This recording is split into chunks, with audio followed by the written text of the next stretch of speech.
natapos na guys ni Kuya AJ yung mga ginawa ko kanina sa ating chichirya while we are live.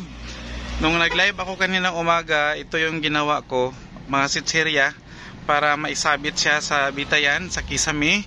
And naubos ko talaga guys yung mga chichirya, bali 5 bundle ata yung naiwan, 6. So ito na po. Ito na lahat yung mga, ang iba, assorted na yan. Dahil hindi po siya gaanong karamihan, unlike dito kay Movie, na halos siya lang talaga lahat sa isang pungpong. Yan, isang pungpong, Movie yan lahat. So ang iba, dahil hindi siya gaanong karamihan, mayroon tag-anim-anim lang dyan, mayroong tag-12, so depende na sa kung gaano kabilis mabenta yung klase ni klase ng chichirya. Yung iba din kasi 6 na lang kinuha namin kasi meron pa siyang diyan na nakasabit yung last time naming nabili din. So ito yung sumunod. So ito andito lahat ito mga bago. Although hindi naman siya luma talaga yan, pero mas nauna kasi ito dito. Mas nauna ito dito. So yung mga pinaka latest na nabili namin is ito nasa hangiran. So nakatapos na ni Kuya AJ, hindi ko na kayo sinama, pinutol ko na yung live ko kanina. And by the way, thank you pala sa lahat ng mga kasari natin, ating mga kaibigan and mga followers sa Facebook na dumamay kay Kuya AJ sa first long live ni Kuya AJ dito sa tindahan. Kasi dati-rati nagla-live si Kuya AJ sa YouTube, pero ngayon is nasa Facebook tayo nagla-live dahil kinakailangan sa napipinto. So napipinto talaga guys. Napipintong ni Kuya AJ. Kasi may requirement si Meta na kailangan maka-live tayo ng ilang 1,000 na minutes para po yung ating live is meron ng live ads din. So yun. So kailangan. And gusto ko rin guys, lalong-lalo makipagkwentuhan sa inyo, sa ating mga kasari, kung ano yung mga hinaing ninyo about sa ating tindahan, at saka kung ano-ano pa. Pwera lang sa pera. Basta pertaining guys sa business, willing si Kuya AJ makipagkwentuhan sa inyo, basta may oras lang. And dahil dyan, and yung ginawa namin kasi, yung pinaka-latest na na-upload ko is about doon sa ating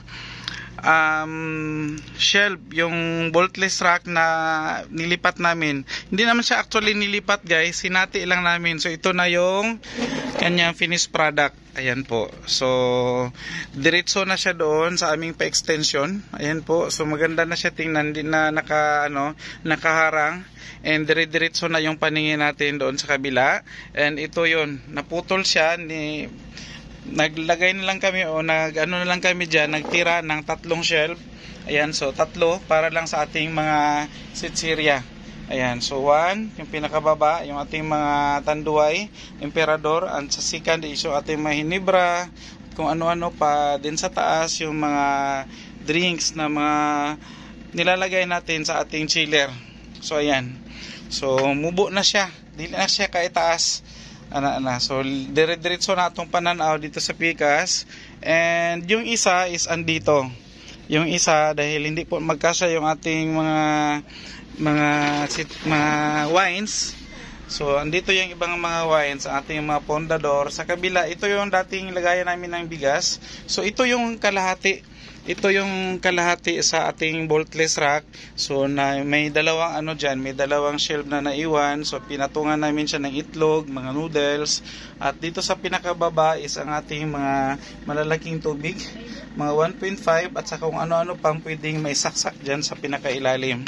Ayan po. Yung ating mga pondador andyan, ating mga Alhambra, Maria Clara, Nobilino, mga mojito, mga GSA mojito na super mabenta. Ayan, papunta doon. Ayan po. And nasa lang siya guys, nasa harapan ng ating gulayan at saka na ating mga tuyo. Against the light siya, pero okay na. Okay na yung kanyang posisyon dahil dire-diretso na yung ating paningin at saka maaliwalas na. Hindi na siya gaanong guot, masikip. Ayan. So ito, dito ako sa extension. So kung dito ka sa extension, pag bungad mong ganyan, diretso na siya talaga doon guys, sa dulo ng walang hanggan. So hanggang dito na lang muna mga ka-guys dahil aalis na si Kuya AJ. Nakabihis na ako and papunta na ako sa ating mga resellers ng tubig dahil mag-deliver na si Kuya AJ guys. Mag-deliver na tayo ng ating mga bintang tubig sa Aquashane Water Station. And bye bye muna for now.